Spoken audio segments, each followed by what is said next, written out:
영감을 가진 지도자가 나라의 운명을 바꾼다. 이명박 전 대통령은 아주 부지런한 사람으로 알려져 있습니다.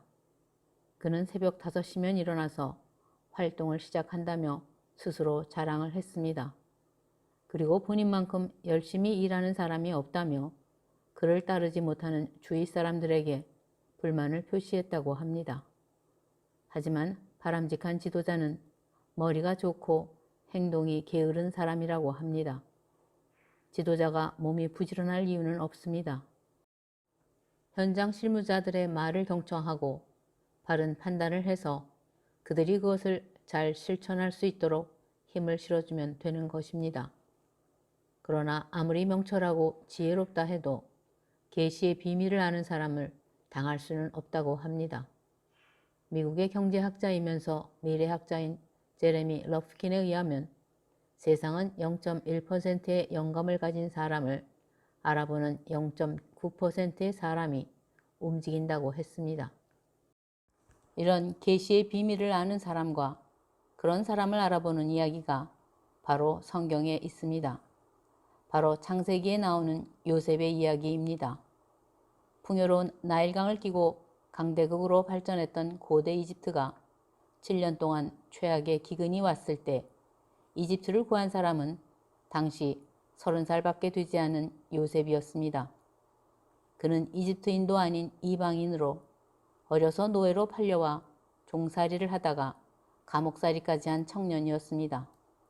그러나 이집트 왕은 그를 전격적으로 총리로 발탁하여 통치의 전권을 맡겼습니다.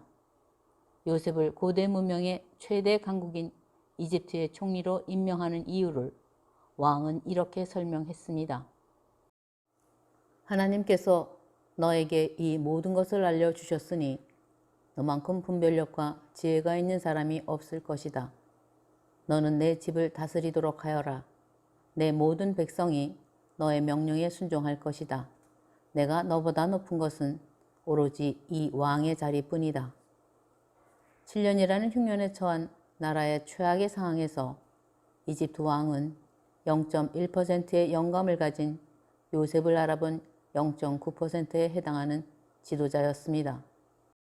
요즘 대선 주자들이 모든 것을 알아야 한다며 자기 생각을 드러내며 바쁘게 돌아다니지만 어리석기 그지없습니다. 다변화되는 현대에 진정으로 무엇이 나라를 위한 일인지 깊은 해안을 가진 지도자가 그 어느 때보다 필요한 시점입니다. 더구나 한 치 앞도 모르는 현실에서 돈을 풀겠다는 지도자들은 당시 요셉의 정책을 새겨들어야 할 겁니다. 요셉이 당시 최강국인 이집트의 총리에 오르지만 후일 이집트 국민으로부터 사브넷 바네아라는 이름으로 추앙을 받습니다. 그 이름의 뜻은 생명의 양식을 준 사람이라고 합니다. 지금으로 말하면 외국인 노예였던 요셉에게 총리라는 직함도 주고 그런 명칭까지 붙여준 이유는 다음과 같습니다. 당시 이집트는 나일강을 끼고 풍요를 이루며 실패를 모르는 강대국이었습니다. 그러던 어느 날 이집트 왕이 괴이한 꿈을 꾸게 됩니다. 같은 꿈을 연이어 꾼 왕은 번민한 끝에 당시의 유명 점술가들을 불러서 해명을 시켰으나 신통한 답을 얻지 못합니다. 그러던 중 당시 옥에 갇혀 있던 요셉이 해몽을 잘 한다는 말을 듣고 그를 불러 꿈을 해석하게 합니다. 요셉은 왕의 꿈을 듣고 이렇게 대답합니다. 온 이집트에 7년 동안 엄청난 풍년이 오고 이후로 7년간 흉년이 오는데 그 흉년은 너무도 지독해서 풍년을 기억조차 할 수 없을 지경입니다.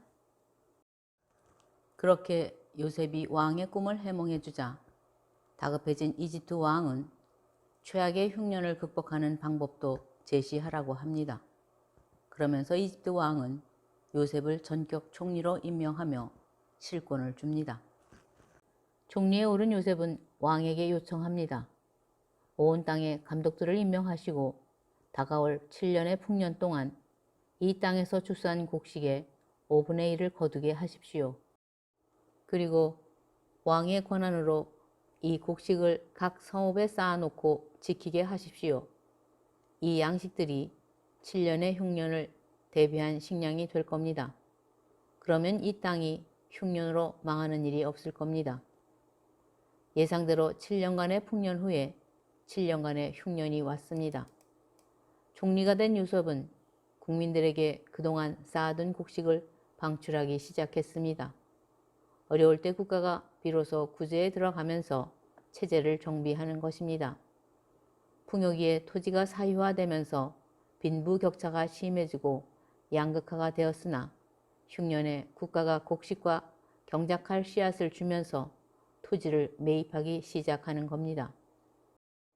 결국 불황기에 호황기에 형성된 거품을 빼고 근면성실하게 살아가는 근성을 다시 키우게 하는 정책을 국가가 주도했다는 겁니다.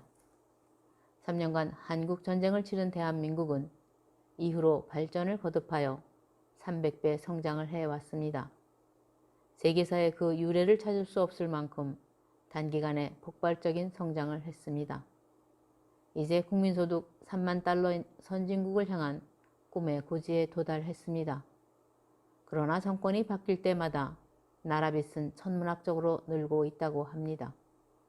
지도자들마다 국민을 위한다는 허울 좋은 공약으로 70여 년 동안 온 국민이 생과 사를 넘나들며 피땀을 흘려 모아둔 곡식을 방출하겠답니다. 진정 미래를 생각하는 지도자라면 호황기에 불황기를 대비해야 하는데 호황기에 오히려 빚을 졌으니 이제 닥치는 불황기를 어떻게 대처해 나갈지, 방망이로 해결사처럼 여기저기 튀어나오는 두더지를 잡겠다고 행동하기보다는 대한민국이라는 숲을 내려다보는 지도자가 나왔으면 합니다. 70여 년 동안 숲은 너무도 무성해져서 어느 것 하나도 쉽지 않은 현실입니다. 듣도 보도 못한 독초가 많아 건강한 것들을 다 잡아먹는데 어쩌자고 자신이 뽑을 수 있다고 들이대는 것부터 하는지. 이제 여론에 흔들리지 말고 하나님이 주는 영감을 가진 지도자가 나와야 할 때입니다. 그러기 위해서는 0.1% 영감을 가진 지도자를 알아보는 0.9%의 영감을 가진 국민이 있어야겠죠. 감사합니다.